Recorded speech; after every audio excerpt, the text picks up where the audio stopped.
Hello, എല്ലാവർക്കും ശ്രീസി കുക്കിങ്ങിലേക്ക് സ്വാഗതം. ഞാൻ ഇന്ന് ഉണ്ടാക്കുന്നത് പനീർ ബട്ടർ മസാലയാണ്. അപ്പോൾ അതെങ്ങനെയാണെന്ന് നോക്കാം. അതിനായിട്ടൊരു പാനിലേക്ക് 1 ടീസ്പൂൺ ബട്ടർ ഇട്ട് കൊടുക്കാം. ഏതെങ്കിലും റിഫൈൻഡ് ഓയിലാണെങ്കിലും ഒഴിച്ചു കൊടുത്താലും മതിയാവും.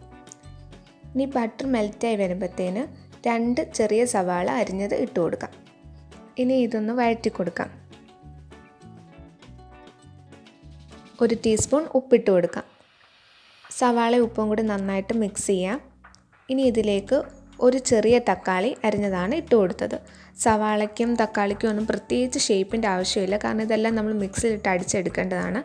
ഇനി ഇതിലേക്ക് ഇഞ്ചിയും ചേർത്ത് കൊടുക്കാം.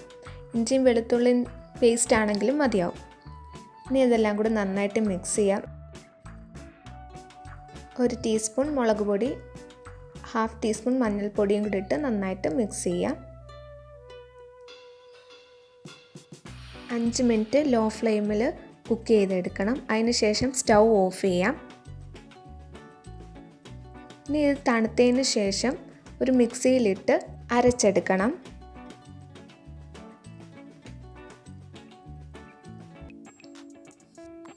ഇനി ഇതിലേക്ക് ഒരു 10 കാഷ്യൂ നട്ട് വെള്ളത്തിൽ ഇട്ട് സോക്ക് ചെയ്തതാണ് ഇട്ട് കൊടുത്തത്. ഇനി ഇതിലേക്ക് കുറച്ച് വെള്ളം കൂടി ഒഴിച്ച് കൊടുത്തിട്ട് അരച്ചെടുക്കാം.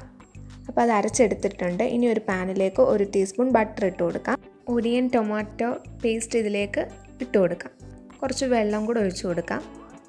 അപ്പോൾ ഇതിൻ്റെ ആ ഒരു റോ ടേസ്റ്റ് മാറുന്നിടം വരെ നമ്മളിതൊന്ന് കുക്ക് ചെയ്തെടുക്കണം.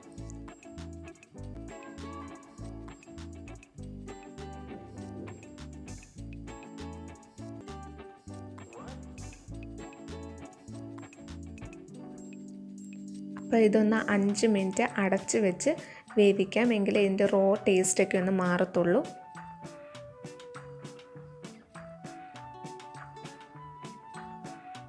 അപ്പോൾ 5 മിനിറ്റ് കഴിഞ്ഞിട്ടുണ്ട്. അപ്പോൾ നമുക്ക് എങ്ങനെയായെന്ന് നോക്കാം. അപ്പോൾ ഇതിൻ്റെ റോ ടേസ്റ്റൊക്കെ മാറും. 5 മിനിറ്റ് നമ്മളിങ്ങനെ കുക്ക് ചെയ്തെടുത്താൽ. ഇതിലേക്ക് 1/4 ടീസ്പൂൺ ഗരം മസാലയാണ് ഇട്ട് കൊടുത്തത്. ഇനി നമുക്ക് പനീർ ഇട്ട് കൊടുക്കാം.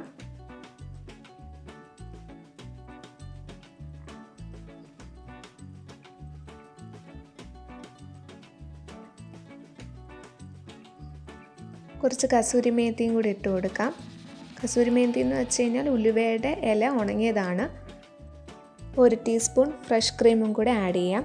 ഫ്രഷ് ക്രീം വേണമെന്ന് നിർബന്ധമൊന്നുമില്ല. നമ്മൾ ആദ്യം കാഷ്യൂ നട്ടൊക്കെ ഇട്ട് ആണിത് അരച്ചെടുക്കുന്നത്. അപ്പോൾ തന്നെ ഗ്രേവി ഒന്ന് തിക്കാവുന്നുണ്ട്. അപ്പോൾ ഫ്രഷ് ക്രീം വേണമെങ്കിൽ സ്കിപ്പ് ചെയ്യാം. ഇനി ഫ്രഷ് ക്രീം ഉപയോഗിച്ച് കഴിഞ്ഞാൽ ഒത്തിരി നേരം കുക്ക് ചെയ്യാൻ പാടില്ല. സ്റ്റൗ ഓഫ് ചെയ്തതിന് ശേഷം മല്ലിയിലയും കൂടി ഇട്ട് കൊടുക്കാം.